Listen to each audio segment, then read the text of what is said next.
দেখ না ফরিদ করিল দান, অমূল্য চক্ষুর রতন। আরে ইব্রাহিম সারিয়া দিল মহামূল্য সিংহাসন। আরে ইব্রাহিম সারিয়া দিল মহামূল্য সিংহাসন। আলাউদ্দিন জিহাদি যেভাবে বের হয়ে গেছে, উনিও বের হয়ে গেছে। আমরা সবাই উচ্চ আওয়াজে বলি আল্লাহু আকবার। আমার ভাইরা দেখেন,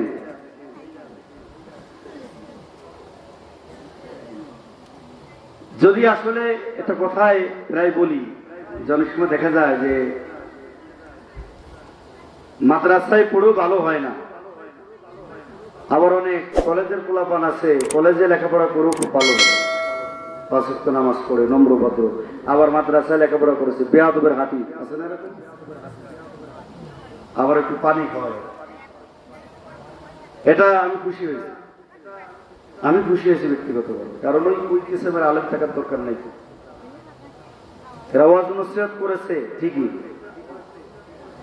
এরা কান্না করেছে, মানুষগুলিকে কান্নাইছে মাফ করার জন্য, টাকা পাওয়ার জন্য। প্রকৃত পক্ষে হুজুরকে ভালোবাসে, হুজুরকে যারা ভালোবাসে ছেড়ে দেওয়া সফলতা না, ধরে রাখাই সফলতা। আমি যখন এই দরবারে যোগদান করেছি, দরবারে যখন আসছি, সবুজ গরম পানি নিয়ে এসো ভাই, আমি তো এদের ফ্যামিলির সাথে মিলে গেছি, এই বাড়ির ছেলের মতো হয়ে গেছি। আচ্ছা, এখানে কেউ বলতে পারবে যে এখানে হাদিয়ার ব্যাপারে কথা বলে আসছি? অবশ্য ওনারা যে প্রোগ্রামগুলো করেন অবশ্যই কিছু কিছু জায়গায় একটু তো খেয়াল করতে হবে। তা আমরা বেশিরভাগ জায়গায় ছাড়ি। মুফিজুল মনির ভাই, ওনার বাড়ি, মুফিজুল ভাইয়ের বাড়ি আমি প্রোগ্রাম, ওনার বাড়ি কয়েক বছর আমি আসছি ভাইয়ের বাসায়। ভাই ওখানে ভাইয়ের সাথে কোনো কন্ট্যাক্ট করি, এখানে এই যে কয়েক বছর ধরে আসতেছি, কয়েক হাজার টাকার ওয়াজ আমি নিজেও জানি না। ওরা হাদিয়া দিলে আমি তো লজ্জা পাই, কারণ আমাকে এই সবুজ শফিক ওরা কটা ভাই মা বাবা এত মহব্বত করে, এত ভালোবাসে। প্রতি সপ্তাহে আমার 2-3 দিন কথা হয়। এই যে আমাদের দেখেন না, এই যে পাঞ্জাবিটা বানাই দিছি সবুজে, এটা ঈদুল আজহায়, গত ঈদুল আজহায় বানায় দরবার থেকে পড়াইছে। তো যাও, এটা শুক্রিয়া। এখন মনে করেন আমি আমার চাকরি চলে যাওয়ার পরে আমারও তো জাকির ভাইরা কেউ চিনে না, দরবারে যোগদান করার কারণে চাকরি চলে গেছে, এখন জাকির ভাইরা তো চিনে না। আর যা 2-1 চিনে, মিলাদ পড়াইতে যে নিবে, আমি মিলাদ পড়াইতে পারি না, আবার মৌলানা মিলাদ পড়াতে পারি না, আবার কি কথা কয় না, আবার কি মিলাদ পড়াতে পারি না, আবার মৌলানা ভালো করে একটা মুনাজাত দিতে পারি না, আবার মৌলানা। জাকিররা তো চেহারা দেখে নেবে, নেবে নেবে। দরবার শরীফে আসলাম, ওয়াহাবি থেকে আইসে, বিশ্বাস করে নাকি, ওই যে ও দরবারে দেখবেন, ওই যে আইসে না, আর একটা ওই যে মিসবাহ রহমান রফিকি অভিজ্ঞতা আইসে না, আয়া এখন সুবিধা পাইছে চলে গেছে, সুবিধা পাইছে চলে গেছে। আমারও তো কত রকম ভাবে বলে, আমি কেন যাই না, একটা এই আপনাদের শুনে, এটা এই সাতপুরি সাহেবই গাই। দেখ না ফরিদ করিল দান, অমূল্য চক্ষুর রতন। আরে ইব্রাহিম সারিয়া দিল মহামূল্য সিংহাসন। আরে ইব্রাহিম সারিয়া দিল মহামূল্য সিংহাসন। মাওলানা ইমরান মাজারি আমার কয়, ভাই আপনি কোথায় ছিলেন? হুজুর পাকের ওসিলা আল্লাহ তাআলা আপনাকে কোথায় নিয়ে এসেছেন? অল বাংলাদেশ আমার চিনে, চিনে না? জামাতে ছিলাম, কয়জনে চিনতো আমার? অল বাংলাদেশে এখন চিনি। কত ভালোবাসা, কত সম্মান। আমার জাকির ভাইয়েরা মুসাফা করে, বলেন এই মুসাফার ভিতরে আদব আছে না নাই? মুলাকাত করে, মুলাকাতের ভিতরে আদব আছে না নাই? জাকের ভাইদের কথার ভিতরে, চলাচলের ভিতরে কঠিন তোর কঠিন আদব।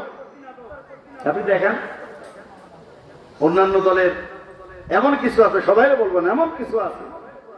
আমার একটা আপনা জাকের ভাই নিজের নাম ভালো করে উচ্চারণ করতে পারে না, নিজের নাম লেখা তো দূরে বসে, কিন্তু তার আদব দেখলে আপনি অবাক হয়ে যাবেন।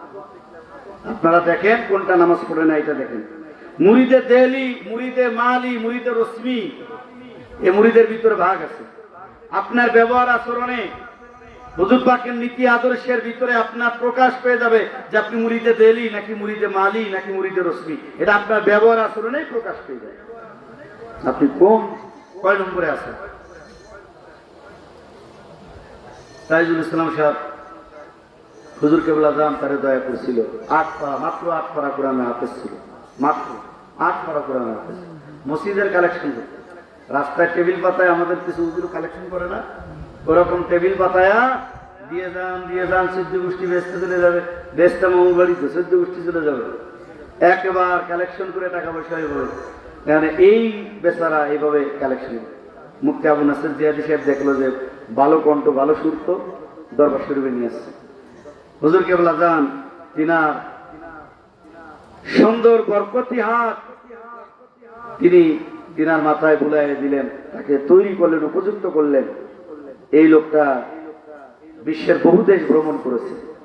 একটা পর্যায়ে অহংকার হয়ে গেল, দরবার থেকে সে বিতাড়িত হল। শেষ পর্যায়ে আবার আসলো, ঠিক আছে, কিন্তু মনের ভিতরে ওই কুরকুরি থাকার কারণে গলাও ভালো হয়। এই জন্য আমার যদিও অনেকেই বলে ভাই বলছে, অনেকেই বলে যে ভাই চাঁদপুরের সুরে, আমার এখন ঘৃণা লাগে। এখন আল্লাহ তাআলা দান করেছেন, অস্ত্র একজন ব্যবহার করলে জমা দিয়ে গেলে ওই অস্ত্র তো আর একজন ব্যবহার করে, নাকি বলেন? সেনাবাহিনী যারা রিটায়ার্ড হয়ে যাওয়ার পরে ওই অস্ত্র আর একজন ব্যবহার করে না, করে। এখন হুজুর কেবলা জান একটু দয়া করেছে সেই গলায়। তো যা হোক, এইভাবে করে যারা চলে যাবে সে তার কপাল নিয়ে যাবে। আমরা কি দরবার ছেড়ে দেবো? কখনো ছেড়ে দিব? আপনারা দেখাইতে পারবেন না কয়জন জাকের ছাড়ছে।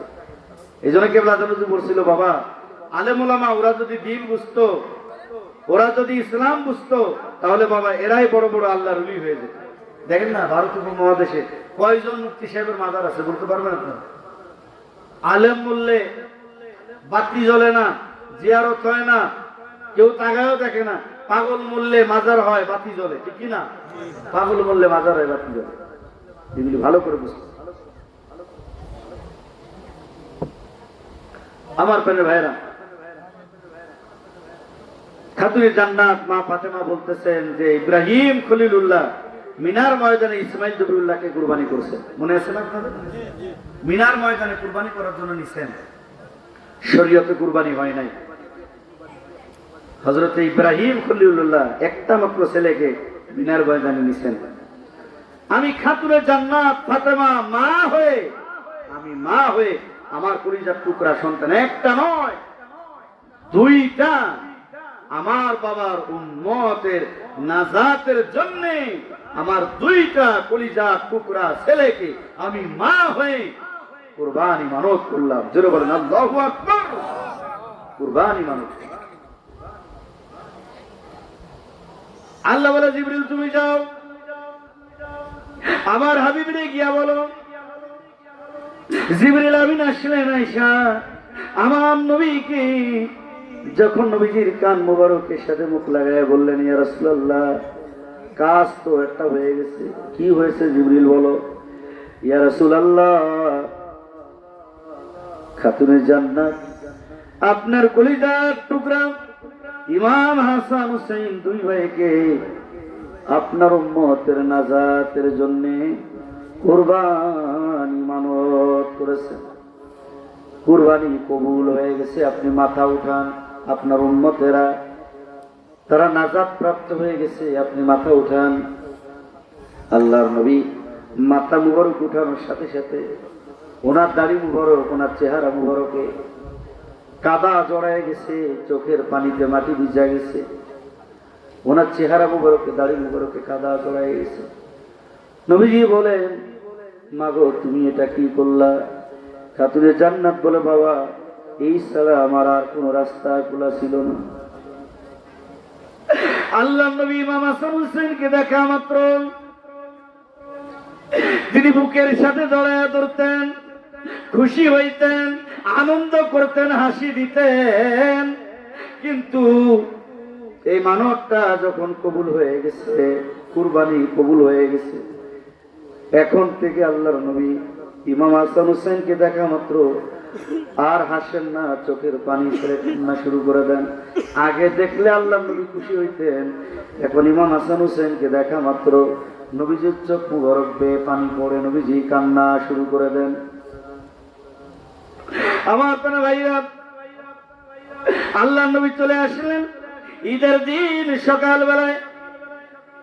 তারা বলতেছে, মাগো কত ছেলেরা নতুন জামা পরে পরীক্ষায় যায়, আমাদের পোশাকের ব্যবস্থা কি হলো? বলে, পোশাক তো দর্জি দেওয়া যাবে, যাও তোমরা গোসল করে আসো। ইমাম হুসাইন বলে, নবীর মেয়ে তো মিথ্যা বলতে পারে না, আমরা চলো গোসল করে আসি। ইমাম হাসান হোসেন দুই ভাই গোসল করতে গেলেন। খাতুনে জান্নাত মা ফাতেমা 2 রাকাত নামাজ পড়ে রবের দরবারে হাত তুলে বলছে, রব্বুল আলামিন, আমার হুসাইন বলেছেন, ইমাম হুসাইন বলেছেন নবীর মেয়ে মিথ্যা বলতে পারে না, জামার ব্যবস্থা যেন হয়। আমার প্রিয় ভাইরা, গোসল সেরে আসলেন, কে যেন আয়েশা 2টা জামা দিয়া দিলেন। ইমাম হাসান, তুমি কোনটা নিবা? বলে, আমারে সবুজ জামা দেন। ইমাম হুসাইন, তুমি কোনটা নিবা? বলেন, আমারে লাল জামা দেন। 2 ভাই 2টা জামা গ্রহণ করে ঘরের ভিতরে আসলেন। আসা মাত্র ওই পোশাক দেখা মাত্র খাতুনে জান্নাত মা ফাতেমা তিনার কলিজার ভিতরে দাও দাও করে আগুন জ্বলছে। কি যেন তিনি হারাতে বসেছেন। রে ইমাম হাসান হুসাইন, শোনো, জীবনে বহু পোশাক আমি দেখেছি, এই পোশাকটা দেখা মাত্র আমার কলিজার মধ্যে কেন জানি আগুন জ্বলছে। এই পোশাক দুনিয়ার কোন দর্জির পোশাক না, এই পোশাক দুনিয়ার কোন পোশাক না, এটা দুনিয়ার কোন দর্জি দিতে পারে না। এই পোশাক তোমরা গায়ে দিও না, রহমাতুল লিল আলামিনের কদমে তোমরা চলো। জিবরিল আমিন নবীজির কদমে এর পূর্বে হাজির হয়ে নবীজির কদমে বলছেন, ইয়া রাসূলুল্লাহ, খাতুনে জান্নাত মা ফাতেমা ইমাম হাসান হুসাইনকে নিয়ে জামার হাকিকত জানার জন্য আসতেছে। নবী গো, জামার হাকিকত জানার জন্য আসতেছে। ইমাম হাসান সবুজ জামা গ্রহণ করেছে। আপনার উম্মতের ভিতরে কিছু বিপদগামী উম্মতেরা ইমাম হাসানকে জহর খাওয়ায়া, বিষ খাওয়ায়া তারা শহীদ করবে। ইয়া রাসূলুল্লাহ, ইমাম হুসাইনকে আপনার উম্মতের ভিতরে কিছু বিপদগামী উম্মতেরা, যাদের টুপি থাকবে, দাড়ি থাকবে, জুব্বা থাকবে, তারাও আযান দিবে, তারাও ইমামতি করবে, তারাও নামাজ পড়াবে। ইয়া রাসূলুল্লাহ, তাদের ভিতরে আপনার উম্মতের ভিতরে বিপদগামী উম্মতেরা ইমাম হুসাইনকে নির্মমভাবে শুহাদায়ে কারবালায় শহীদ করে দিবে। এরকম ভাবে নবীজির কদমে বর্ণনা করছেন। খাতুনে জান্নাত মা ফাতেমা আসলেন। মা ফাতেমা আসা মাত্র আমার ভাইরা, রহমাতুল লিল আলামিন ইমাম হাসান হুসাইনকে দেখে জড়ায় ধরে কান্না করছেন। খাতুনে জান্নাত বলে, বাবা, আমার কাছে এই জামার হাকিকত বলা লাগবে। নবীজি বলেন না। খাতুনে জান্নাত বলে, বাবা গো, সকল হাকিকত যদিও মায়ের সামনে বলা যায় না, তবু আমি মা বুঝতে পেরেছি ইমাম হাসান হুসাইন, ইমাম হাসানকে জান্নাতি পোশাক পরানো হয়েছে, জান্নাতি লেবাস থেকে পরানো হয়েছে। ইমাম হুসাইনকে লাল জামা পরানো হয়েছে, জান্নাতি পোশাক থেকে পরানো হয়েছে। ওরা যে কুরবানি হয়ে যাবে এটা আমি জানি, আমি মা, এটা আমি জানি, তারা কুরবানি হয়ে যাবে। ইয়া রাসূলুল্লাহ, আমার কোনো দুঃখ নাই, কোনো কষ্ট নাই, যদি আমার বাবার উম্মতেরা যদি তারা নাজাত পেয়ে যায়। বাবার উম্মতের নাজাতের জন্য মা হয়ে খাতুনে জান্নাত তার কলিজার টুকরা 2টা ছেলের কুরবানি মানত করলেন। আমার প্রাণের ভাইয়েরা, রহমাতুল লিল আলামিন এতটা ভালোবাসতেন ইমাম হাসান হুসাইনকে। ইমাম হুসাইন তিনি ডান পাশে, আল্লাহ নবীর কোলে ডান পাশে বসা, আল্লাহ রসুলের কলিজার টুকরা ছেলে সন্তান, বাম পাশে বসা। জিবরিল আমিন আয়েশা কই, ইয়া রাসূলুল্লাহ, দুইজনের একজনকে দেওয়া লাগবে। কলিজার টুকরা ছেলেকে কে দিতে চায়? কলিজার টুকরা ছেলেই তো। আমি আমার ছেলেকে তো দিব না, আপনি আপনার ছেলে মেয়েকে তো দিবেন না। আমার ভাইরা, এমত অবস্থার ভিতরে আল্লাহ নবী বলছে, জিবরিল তুমি একটা কাজ করো, আমার ছেলেকে লয়ে যাও, আমার আমার ইমাম হুসাইন ডান পাশে বসা, আমার ইমাম হুসাইন যেন বেঁচে থাকে। ইয়া রাসূলুল্লাহ, আপনার ছেলে ইন্তেকাল করবে, আপনার ছেলেকে দিয়া দিলেন, কিন্তু ইমাম হুসাইনকে দিলেন না। আল্লাহ নবী চোখের পানি ছেড়ে দিয়ে বলে, রে জিবরিল, আমার ছেলে ইন্তেকাল করলে আমি কান্না করব, কিন্তু আমার ইমাম হুসাইন যদি ইন্তেকাল করে রে, আমার খাতুনে জান্নাত মা ফাতেমা কান্না করবে। আমি আমার ইমাম হুসাইনকে বড্ড ভালোবাসি। ইমাম হুসাইনকে আল্লাহ নবী কত ভালোবাসতেন। আমার ভাইরা বুকের মধ্যে জড়ায় ধরলেন, কান্না করলেন, রে ইমাম হুসাইন, খবরদার তোমরা ধৈর্য হারা হইও না। রে ইমাম হুসাইন, সেদিন তোমরা ধৈর্য ধারণ করলো, যেদিন তোমাদের উপরে এই ধরনের ষড়যন্ত্র হবে, নিশ্চিত এই ষড়যন্ত্রগুলি হবে, কিন্তু সেদিন তোমরা ধৈর্য ধারণ করো। যাই না শুন না, নিজের জান কে দিতে চাই রে ভাই, নিজের জান কে দিতে চায়? ইমাম হাসান হুসাইনও পর্যন্ত নিজের জানগুলি কুরবানি করলেন শুধু আমাদের কারণে, আমরা নাজাত পাবো এই কারণে। আমার প্রাণের ভাইরা, যার কারণে এই প্রেম, এই ভালোবাসা, প্রেমের খেলা ইশকের মেলা, প্রেমের খেলা ইশকের মেলা, সবাই বুঝে না, সে কার সুখের